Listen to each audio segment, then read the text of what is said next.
वाल्मिक कराड हा सध्या न्यायालयीन कोठडीत आहे आणि अचानकच त्याच्या पोटात दुखायला लागल्यामुळे त्याला मध्यरात्री आयसीयू मध्ये ऍडमिट करण्यात आलेलं आहे. खरं तर वाल्मिक कराडवर उपचार हे फार व्यवस्थित झाले पाहिजेत, कारण तो खंडणी प्रकरणातला आणि संतोष देशमुख हत्या प्रकरणातला जो आहे तो प्रमुख मोहरा आहे.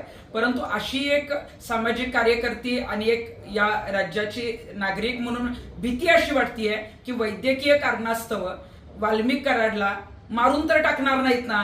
कारण आपण जर बघितलं तर वाल्मिक कराडचं असलेलं राजकीय कनेक्शन, त्यानं जिथं आश्रय घेतला होता ते आध्यात्मिक कनेक्शन, ज्या त्यांच्याबरोबरच्या कार्यकर्त्यांनी तरुण मुलांनी हैदोस घातला ते गुंडगिरीचं कनेक्शन, आणि हे जर सगळं संपवायचं असेल, याला पूर्णविराम जर करायचा असेल तर कदाचित वाल्मिक कराडला संपवू शकतात, मारू शकतात, आणि तीच भीती आता वाटतीये. त्यामुळे मला शासकीय ज्या काही यंत्रणा काम करतायत, प्रशासन काम करतंय, त्यांना एवढंच सांगायचं की वाल्मिक कराडला उपचाराला दाखल केलंय, त्याच्यावर व्यवस्थित उपचार होणं गरजेचं आहे आणि या प्रकरणाचा शेवट होऊपर्यंत तो जिवंत असणं सुद्धा गरजेचं आहे. त्यामुळे हे प्रकरण मिटवण्यासाठी वाल्मिक कराडचा जीव घेऊ शकतात, जाऊ शकतो किंवा त्याला मारू शकतात.